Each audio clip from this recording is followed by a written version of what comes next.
Hi, everyone. It's Emil. It's Emil Guillermo, Emil Amok to you. How are you? You found us. This is our Takeout, my Emil Amok's Takeout. What's that you have in your hand, Emil? It looks like a woman's leg. Well, it is a facsimile of a woman's leg. One leg. It's looks like her left leg. So does that make me a leftist? I don't know. I hard to say. Not a leftist. But it's a left leg, and maybe you're one of the estimated 50 million people who saw Christmas Story these last couple of days, from Christmas Eve to Christmas Day. There's that unfortunate Chinese restaurant, the Chinese waiter part of that, which, you know, I would say that's an anachronism of the day that they, when, Bob Clark, the makers of the Porky's movies, he wasn't exactly the most woke or the most, he did Porky's, I mean, so the taste, his collaboration with Gene Shepherd, the man who is kind of like one of my heroes and is a person who I kind of model these monologues on. Well, I mean, he wrote A Christmas Story. They were his tales, his voice on the voiceover talking about going to the Chinese restaurant when the turkey, went, I guess with the dogs, right? The dogs went after the turkey and there was nothing to eat. So they went to the Chinese restaurant, and then suddenly that's where you have the branching of Chrunnakah, right? Or Chrunnakah. Or maybe it's just, Chrunnakah is probably best. The emergence, because that's what Jewish people do on Christmas. They go to Chinese restaurants. But it's a kind of anachronism, that scene where the Asians, they do they're made fun of because of the accent. Now, if Wayne Wong directed the film, I'd say, it's okay. But I think this might be a matter of it's a anachronism for the time, and we dig deep down because the miracle of Christmas is forgiveness, except when it comes to politics. No, that is true. The miracle of Christmas is forgiveness, not love, not, joy. Not, the miracle is in forgiveness. And so I tend to look away or just say, okay, anachronism when the Chinese are made fun of there as waiters. And Filipinos are waiters too. But I still like A Christmas Story. I like it more now, or I like it more after it was in the theaters. It's more popular now. And maybe you're, like I said, you're one of the 50 million who are estimated to have seen A Christmas Story on all the cable channels. The story of Ralphie. It's really the story of Gene Shepherd. And I'm holding this leg lamp because there was an article in the New York Post written by a collaborator of Gene Shepherd's, and he talked about how the importance of the leg lamp. And it's because Gene Shepherd had a terrible childhood where his father ran out on the family. He was raised by his mother alone. And he saw the leg lamp as the trophy wife, as symbolic of the trophy wife. I've always wondered, what the heck is this lamp?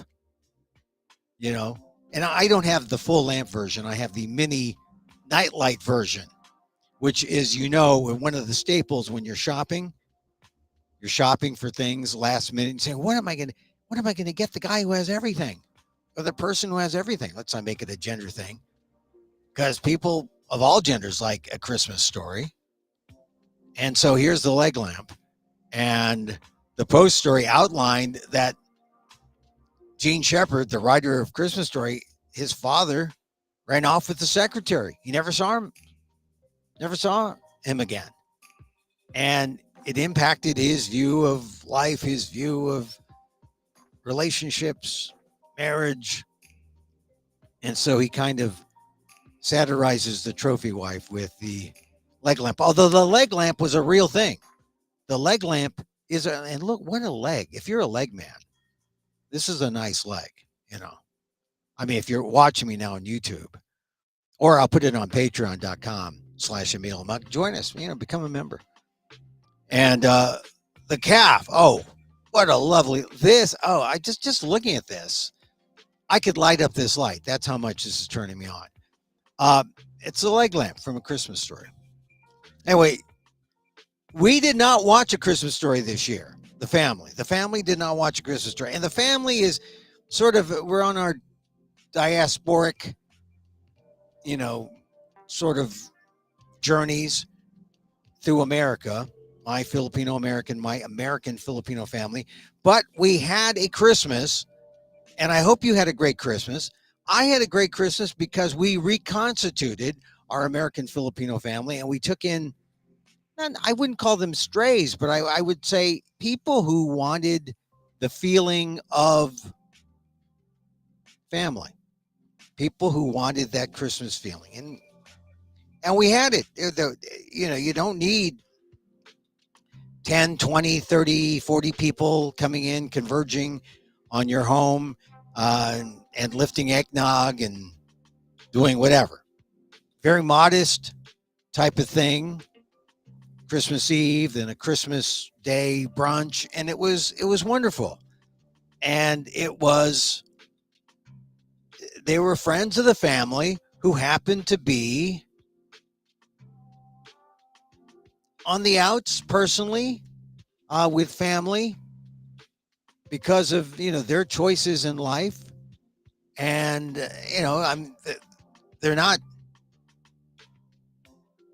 they're wonderful people, but they dealt with family intolerance, and we welcomed them, and we had a great Christmas.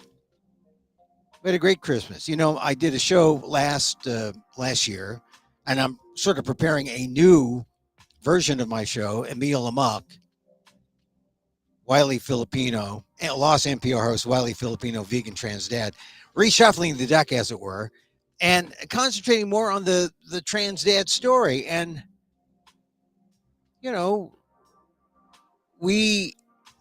part of the story is trying to be a better person, a better human, a better dad. And then when our trans daughter has another friend who has been rejected, we just opened our arms and embraced them all. So it was a great Christmas lesson. And if you started the Christmas season listening to Donald Trump and his big speech about what he's going to do in 2025, it's a reminder of just how far away we get away from the kind of deep, loving values that we should have toward one another. I mean, especially when Donald Trump is out there saying we are going to end this trans lunacy, as if this is like it was the big thing in his election to be so anti-trans. You remember that ad? Kamala Harris is for they, them. Donald Trump is for you. You remember that? I mean, it's ridiculous. And then Donald Trump saying, we're going to end this trans lunacy.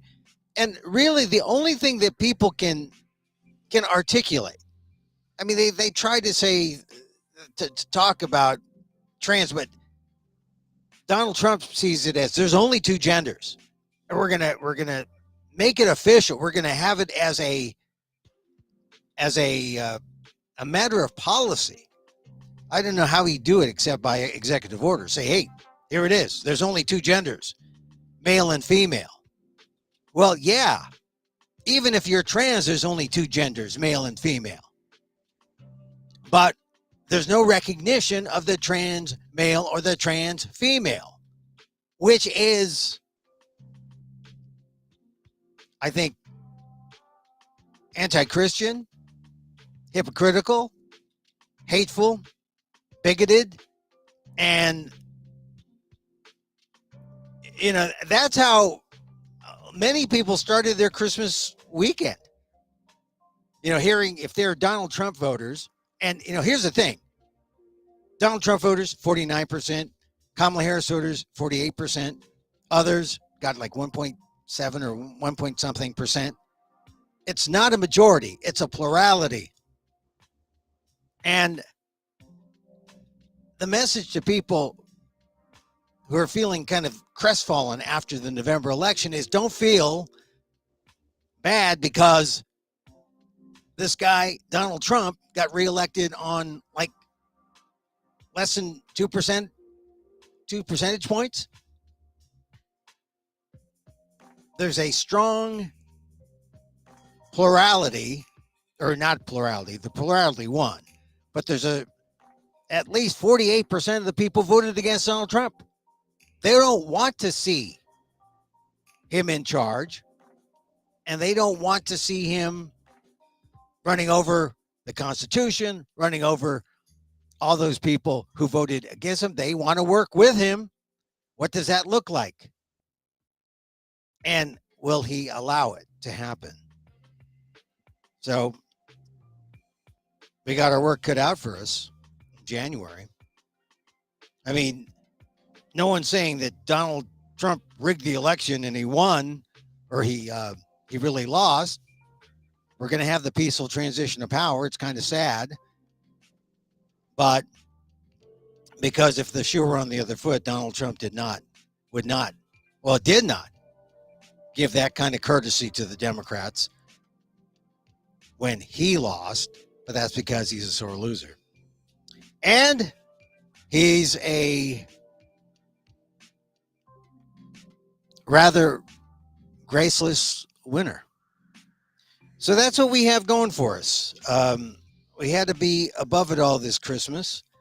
Like I said, in my household, we were just all about embracing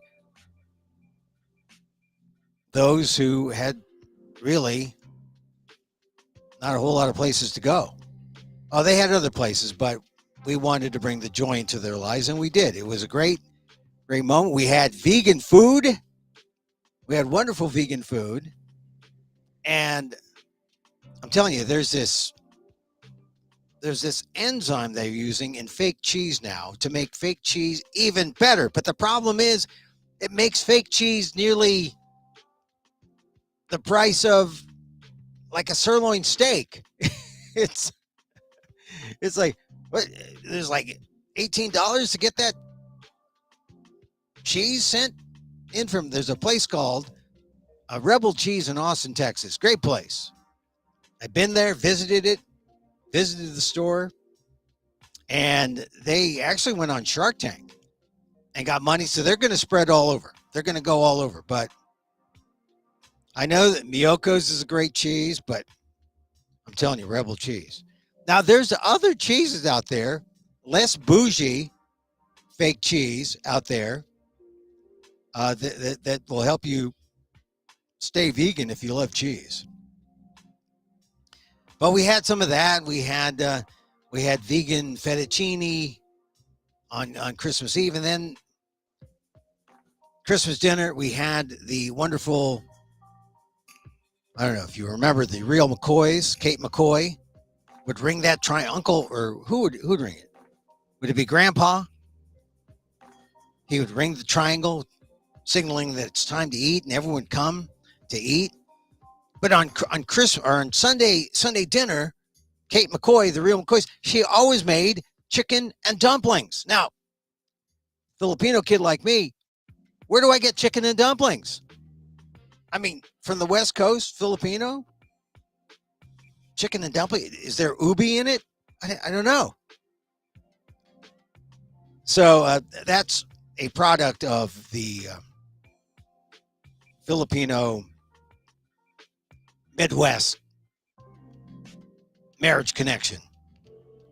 And so we had chicken and it was great. It's just dumplings, not like a bao, not like a Chinese or Asian dumpling. Similar though, delicious. And every time we had a meal, yeah, every time we had a meal, we thought, oh, thank goodness we have the vegan chocolate pie for dessert. We never got to the vegan chocolate. We were always too stuffed. And we had to beg off. No, uncle. It was tough. And then it's like Thanksgiving, except there's a possible religious aspect to this all, to the holidays. And being Chrunnakah. Chrunnakah. I don't want to say Chrunnakah because, it sounds, you have a bias toward, Christ if you say Chrunnakah. And when I did that thing with Ishmael Reed, show 812, which I repeated yesterday, he joked about Chrunnakah, but it's Chrunnakah. It's really Chrunnakah. That way it's kra. You get the kra part and the unaka.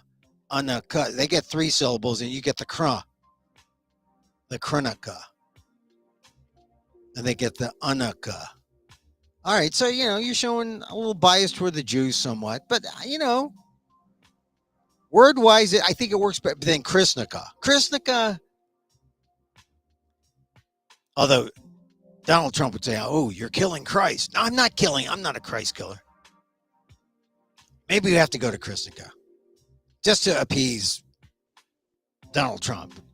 Although everyone seems to be appeasing Donald Trump. The big corporates are appeasing Donald Trump. Everyone wants to appease. There's no reason to appease Donald Trump because you know what? He did not have a mandate.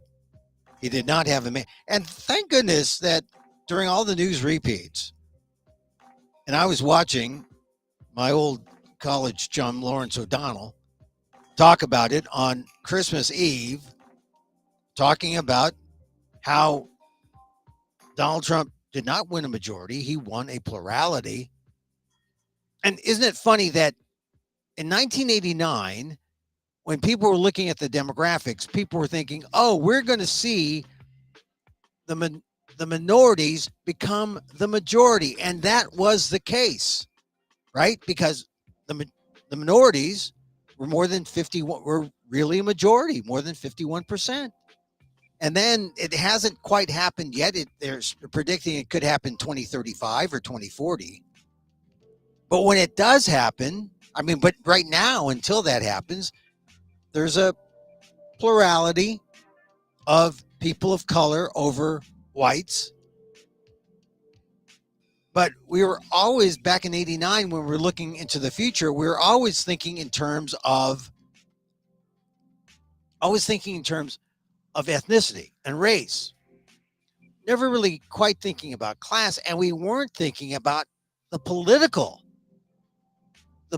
differences that would occur.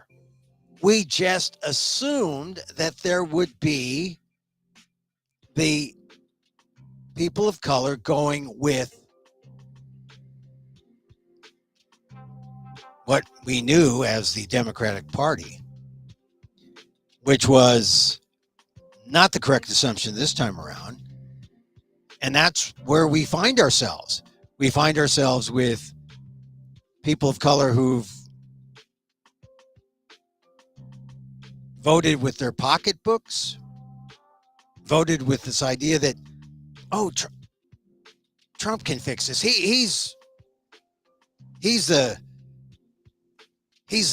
economics, the business guy. Oh yeah. Oh, don't you know he's bankrupted all these businesses? Don't you know that he's been convicted of 34 felonies? I guess they didn't take that into account when people voted for Trump because of the price of eggs, which, by the way, is still high. And I used to say, oh, avoid the price of eggs argument. But as I found, when I buy my fake cheeses are up like 40%. So it's hard to be vegan. Unless you go with the more Spartan and really the healthier, beans and rice and greens, the so-called, I follow Dr. Furman's diet plan. He uses G-bombs, greens, beans, onions, mushrooms, berries, and seeds.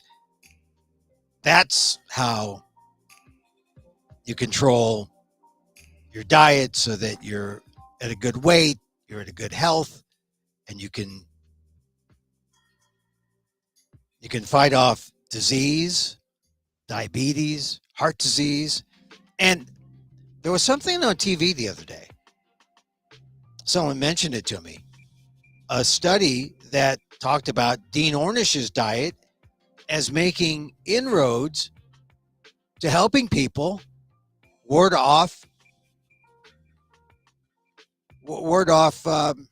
See, now this is a classic example. People ward off, the disease where you forget things. and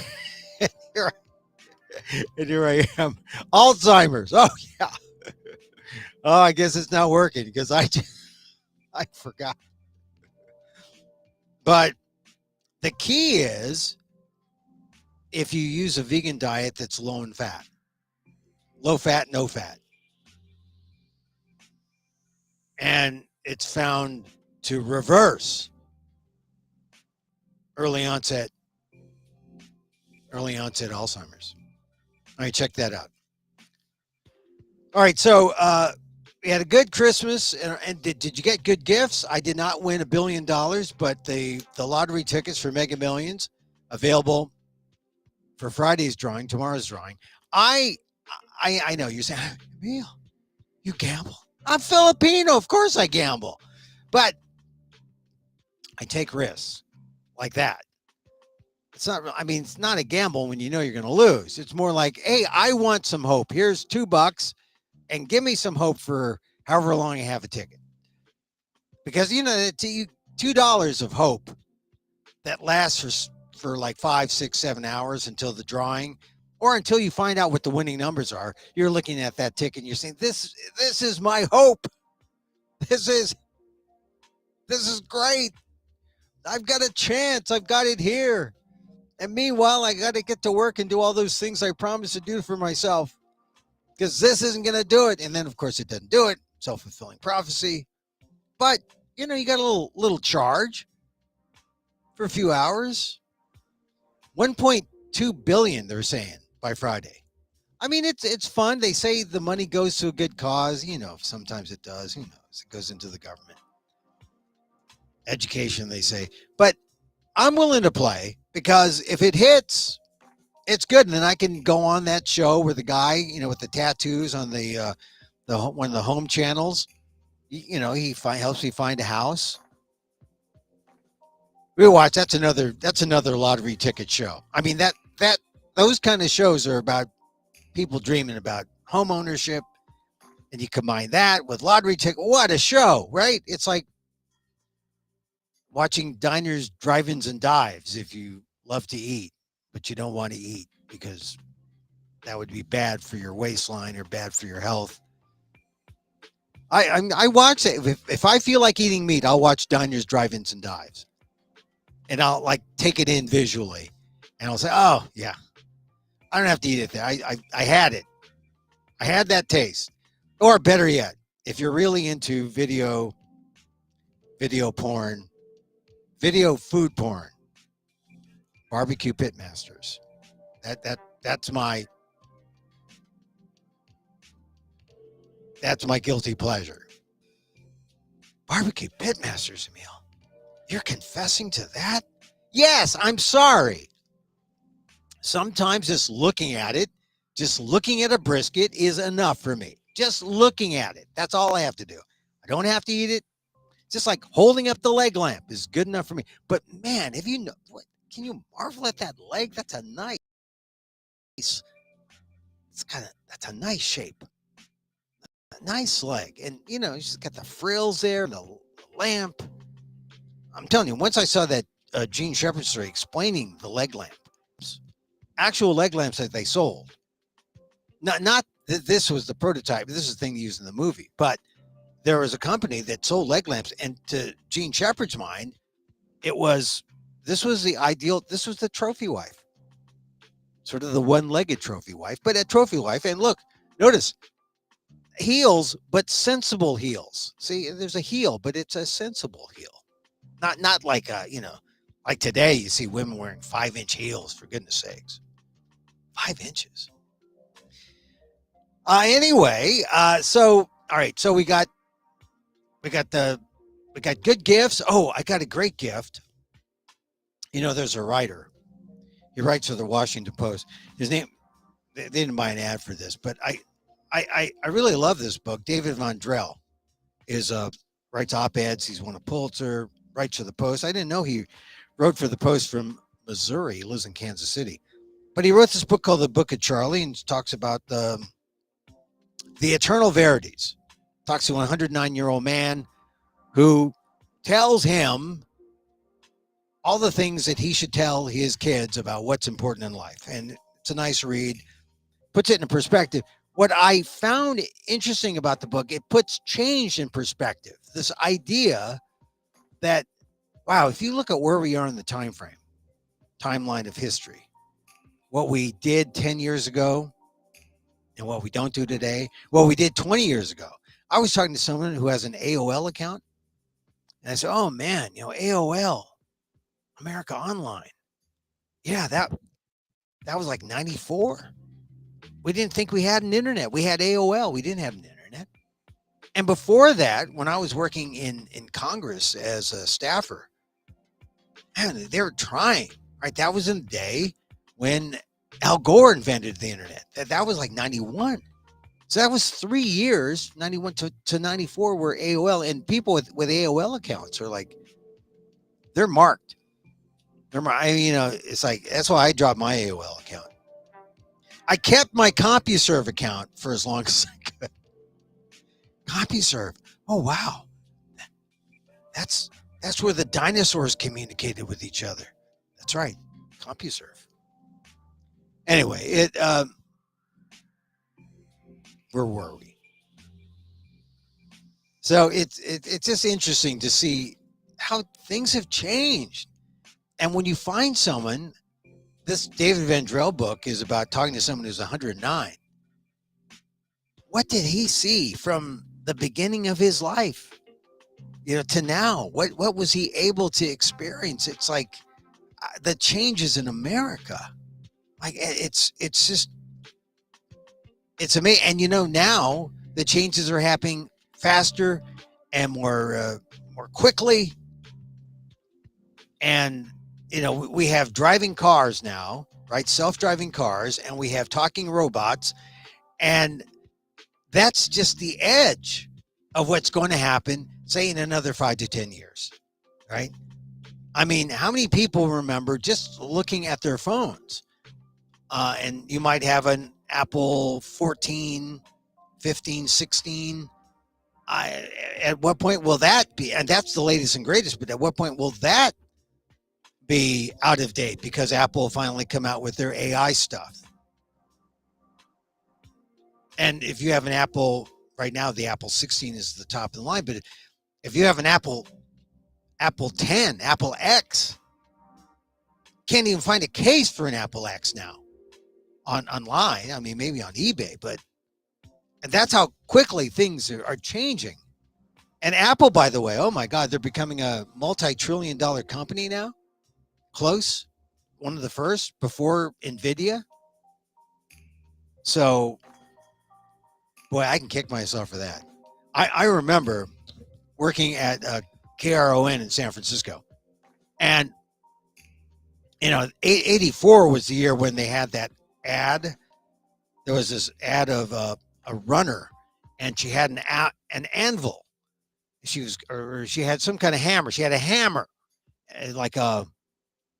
It was like a weapon. She would it's on a chain, and she'd whip it around her, the circumference of her body, and then hurl it at like a Dr. Doom kind of image of 1984, right? The image of the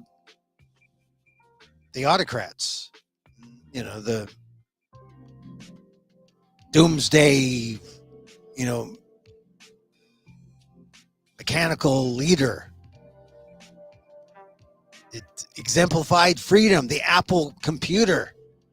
So of course, I had Apple stock. I bought some apples. It wasn't very expensive, but I held on a little bit. Then I didn't, and I never bought back in. I just don't have a taste for that, I guess, because now it's like a multi-trillion-dollar company. The first one, Apple, and so now what do I have? I've got Apple products now. After going with PC because of compatibility reasons, I've got Apple products now. I've got an iPad.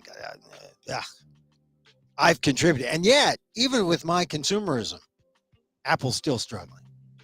Anyway, because of Apple, we had a good Christmas holiday in the Guillermo household. So let's see, what else? Oh, did you watch?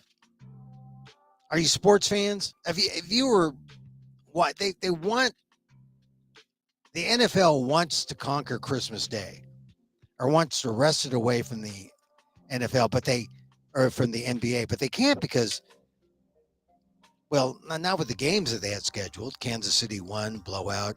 Baltimore won, blowout. The only good thing was Beyonce, and I didn't see it. But it's coming back. If you missed Beyonce in the halftime show in the Baltimore Ravens game, she's going to come out in pads and play a couple downs from scrimmage sometime on Netflix this week, apparently. No, she had her kid, Blue Ivy, was with her, and she's the cowgirl, right? Because they're playing in Houston. And I know Houston. If you're in media and you've worked a lot of different cities, Houston's one of those cities that I have a little piece of my heart, because I worked there for a couple of years. And I think I know, but every time I say I think I know it, when was the last time you were there, Emil? Oh, yeah, I was there when there was sugar in Sugarland, but I don't know what it's about now. So anyway, Beyonce will be on Netflix doing her thing. And then the Warriors play. I'm a big Warrior fan. But there's something about the Warriors. They're just not that good. Stephen Curry is good. They need someone else who can be a scorer. Klay Thompson wasn't good enough last year. They got rid of him. The young guys aren't doing it. They're just not super. They're not stars. They're good. They're good, solid players. Jonathan Kuminga. I love Jonathan Kuminga. But he is, when you start missing layups, if you get a layup, you got to make that like 95% of the time.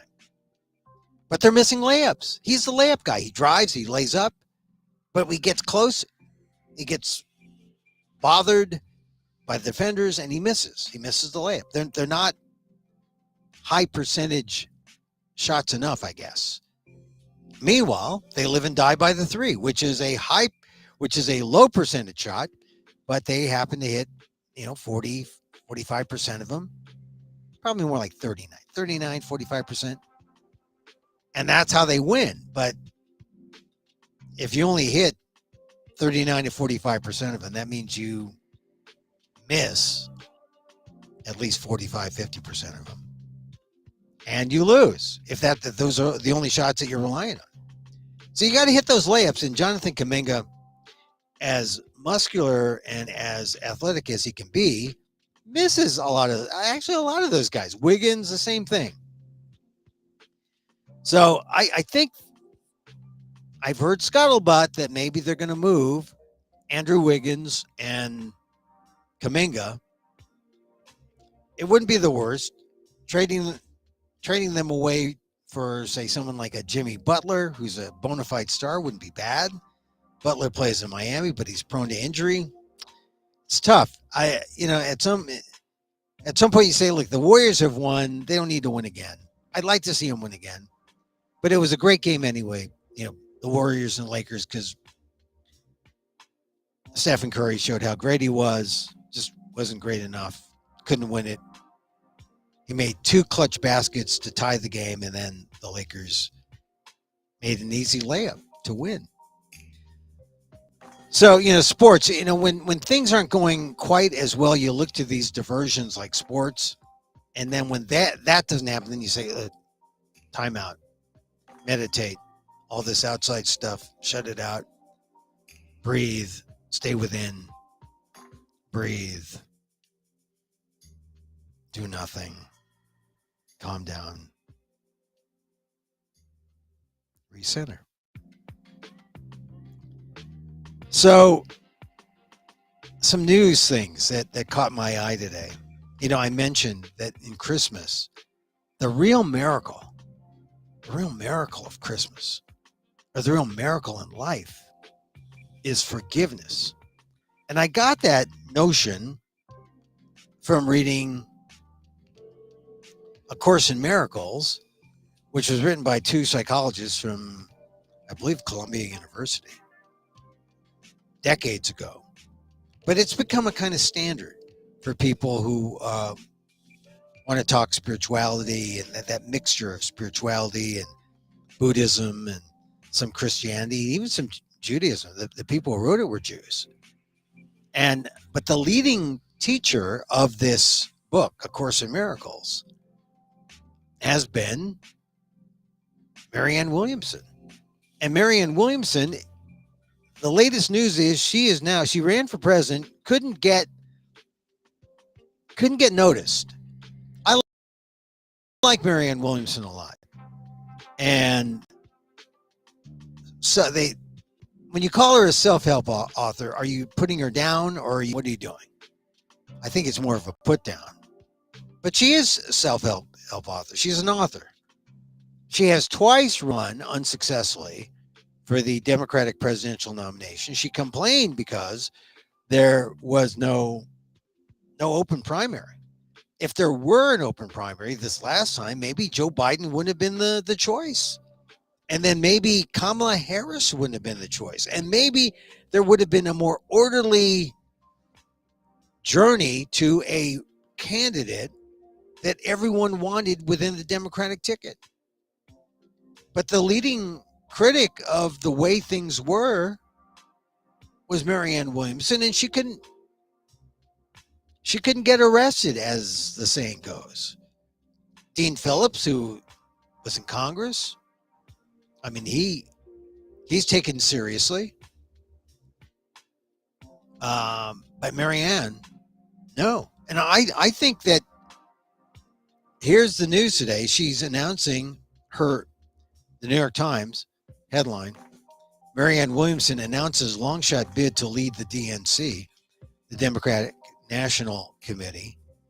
And it could be a good thing if she wants to have a say, but it may not be quite what she wants, because who remembers who the last Democratic National Committee chair was?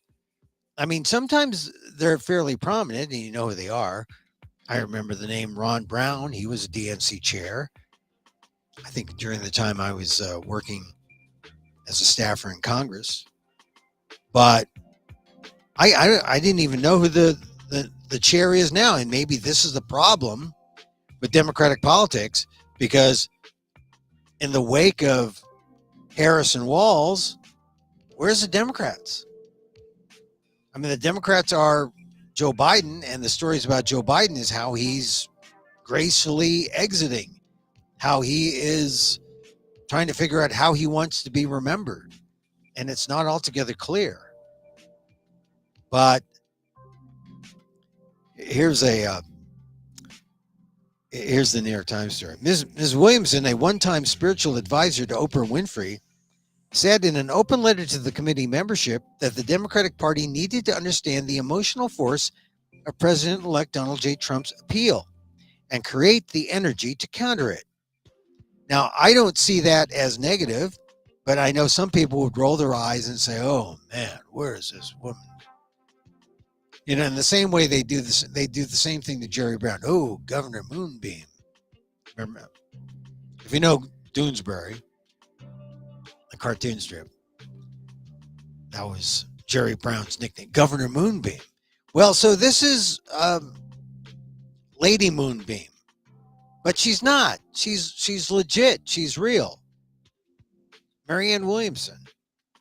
And like I said, one-time spiritual advisor to Oprah Winfrey. She's 72, which is, in politics, 72 is young. In politics, as long as you're not in a nursing home, you're young. The assessment from the Times is she faces long odds in her bid. A number of party officials, including the former Maryland governor, Martin O'Malley, are jostling for the job. The current chair, Jamie Harrison, is not seeking re-election. Ms. Williamson is the first woman to formally enter the race.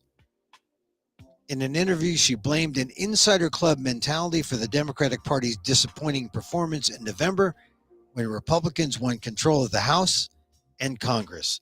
She said she would offer an antidote. That's a correct way of using it. An antidote. A counteractive measure, an antidote, not an anecdote. So many people want to say anecdote and they say antidote. Well, this is an antidote, not an anecdote.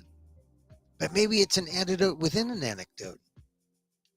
She would offer an antidote to the party's institutional resistance to anyone but their pre-prescribed list of insiders. That's what Marianne Williamson has going for her. She's not an insider. If elected, she would begin a national listening tour to hear about voters' economic challenges. She said, the Democratic Party needs to get off its high elite perch and actually talk to the people of the United States. I can't say I disagree with her. Frankly, I think she has a shot, but you look at the other people running. Democratic Party's 448 committee members are expected to vote for the next chair on February 1. Other candidates include Nate Snyder, who worked in the Department of Homeland Security under Biden and Barack Obama, Ken Martin, the leader of Minnesota's Democratic Party, Ben Wilder, the chair of Wisconsin's Democratic Party. Now, I've seen Ben Wickler, and State Senator James Skoufis of New York. Skoufis immediately dismissed Ms. Williamson's candidacy. We aren't going to rebuild our party through New Age spiritual intervention, Mr. Skoufis said in a statement. We're going to rebuild our party with leaders who know how to win elections. Wow, that is, to put her down as New Age spiritual intervention. I mean, the Pope or a priest is not allowed to run, but they would be more respectful to a. There was a time when Catholic priests could become elected officials. Robert Drinan was one, as I recall. There have been a number, but this is really attacking her unfairly to call it New Age spiritual intervention.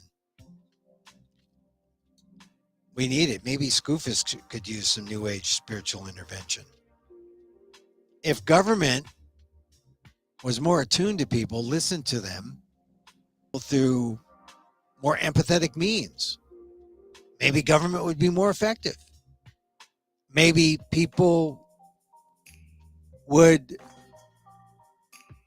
hold government officials and their political leaders in higher esteem.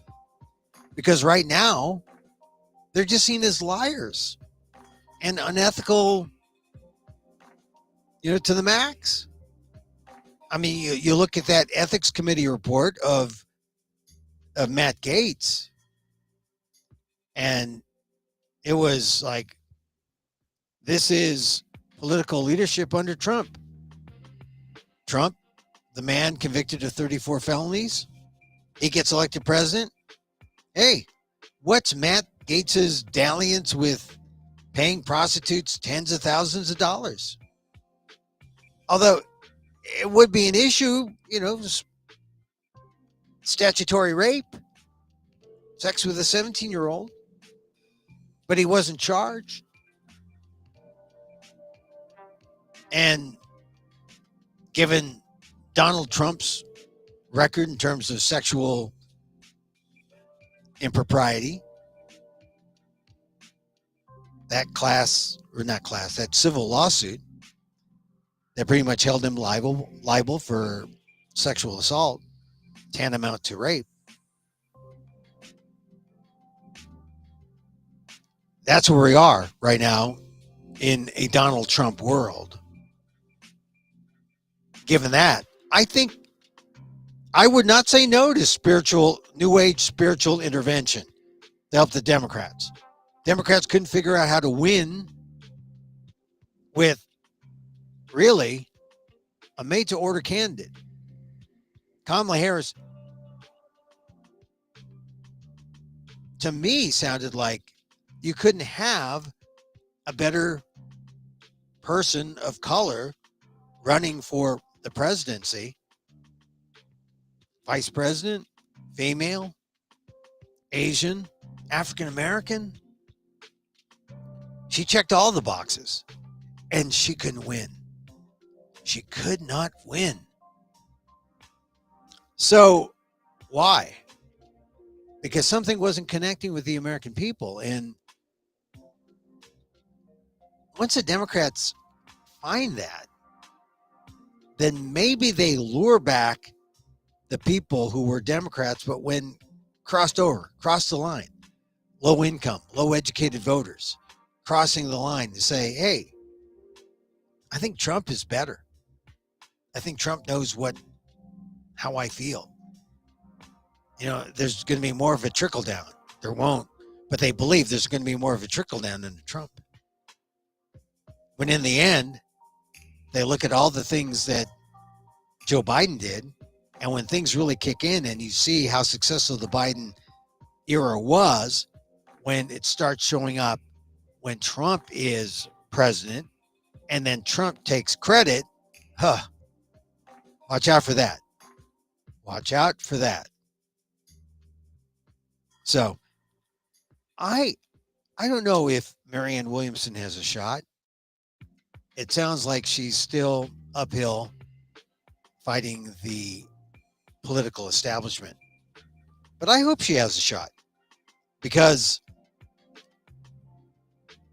I'm not sure if the Democrats need to meditate, if the Democrats need to have more self-awareness. But I know that I'd like to see Donald Trump take meditation lessons. I know that. Donald Trump sitting and saying, Om. Oh my God. I'd like to see Donald. As opposed to, one more time seeing the YMCA dance. Oh. No. I'd like to see him. I'd like to see him get in touch with his inner self. I would. I think it would be better for him. And Melania. I think it would be better for Melania. Anyway. All right. So it's Boxing Day. You tear up your boxes and go back to the stores. You return. Bring your receipts. Buy your lottery ticket on the way out. I don't know. It's like I'm one of those people they say is hard to shop for, because if I want something, I'll just go get it. I'll relieve you of the burden of buying something for me. But it's also helpful to know, okay, people want to buy something for me. I'll leave little hints in them. But you listeners, if you want to do something, you can join us on Patreon. patreon.com/Emil Amok. Become a member. I dump new stuff in there. I put other things. I put my writing. It's all there. You don't have to search for it other places. It doesn't get censored. Join a handful of people, not all related to me.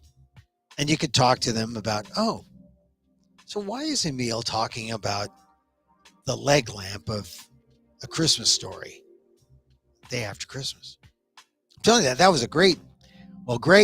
It was a very informative Washington or New York Post piece talking about a guy who collaborated with Gene Shepard on storytelling things. And he had done some interviews, carved out a book about Christmas Story. Another thing that's interesting, the studio wanted Jack Nicholson to play the dad and not Darren McGavin. But no one wanted Nicholson. Nicholson wasn't the guy for Bob Clark or Gene Shepard. But the studio wanted that. Fortunately, that didn't happen. And they got Darren McGavin. And the rest is history. I mean, I think the only survivor of the top 3 billed stars, I mean, because the woman, I forget her name now, she passed away. Darren McGavin passed away. Peter Billingsley's all that's left. So if you missed out on Christmas Story, I might watch it again. I mean, it's always good to watch, except, like I said, for that Chinese waiter story or Chinese waiter scene, which, all right, I give special, I forgive them their trespasses as anachronistic. But, you know, there's some scenes in Lady and the Tramp, I notice on the Disney Channel, where they have, you know, a ching-chongy kind of anti-Asian perspective on something. And they have a disclaimer at the beginning. And maybe that's the way to go. A disclaimer on A Christmas Story. Saying, hey, we're playing this. It's anachronistic. Because, you know, if there was something depicting slavery in a way that was comic but shouldn't be, you know, people would be up in arms. Sensitivities. I mean, I'm just showing you that I respect the artists who put this out as writing in their time. Because I know that if they were writing that now, they wouldn't do it now. But I suppose you can cut that out. You can cut out the scene. No need to have that scene. I'd have to look at it again. Maybe I can find the cuts and say, you can cut here, they're in the Chinese restaurant, and really the singing of Deck the Halls is superfluous. It is. I think it is superfluous. Anyway, if you're young and saw the movie and said, oh my God, I didn't realize I was there. Emil, how can you do that? Get this. Well, this is the generational thing, you know? I remember when I was younger as an activist pointing out some things that people had allowed to happen for years. You know, they were upset with me. Why are you bringing this up? Well, this is how you get change. This is how you get change. And this is the kind of change, this is kind of good change, really, right? But bad change is coming, and we got to fight against that. What's the bad change? A bad change, like, you know, if they're sanctuary cities, making sure that law enforcement stays in their lane, the local law enforcement, and don't become ICE agents. They're not ICE agents. Let ICE do ICE work and let local cops do nice work, helping people be safe. I mean, that's what's in the offing, 2025. Mass deportations. We're going to have to think about this. You know, I said earlier today that it's all about the miracle is forgiveness. I don't know if forgiveness, well, you know, forgiveness, Donald Trump sees forgiveness as, if you forgive him, it's like you're a sucker. That's how he sees it. Well, you're a sucker, you're not fighting, huh? Okay. You lose, you lose, you lose. That's the kind of schoolyard antics we're up against. Stay above it. Stay above it.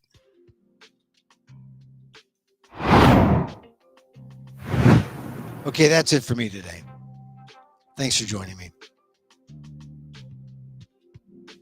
Have a happy Boxing Day. Like I said, I hope you had a great Christmas. New Year's coming around the corner. I'm going to be telling a story online. I'll give some details about that later. And then I'm preparing to go to New York for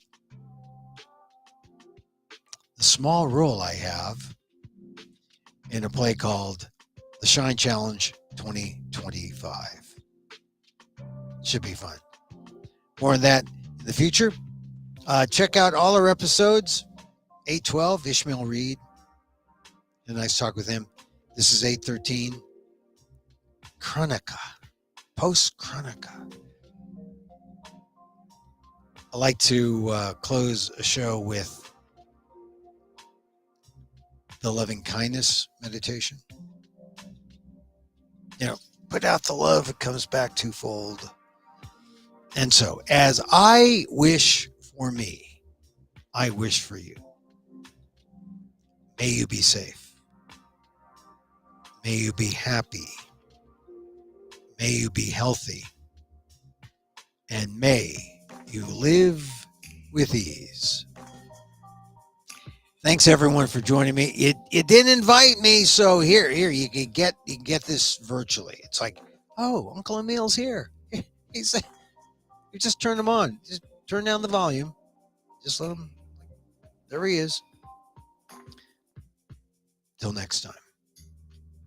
Mahal Kita.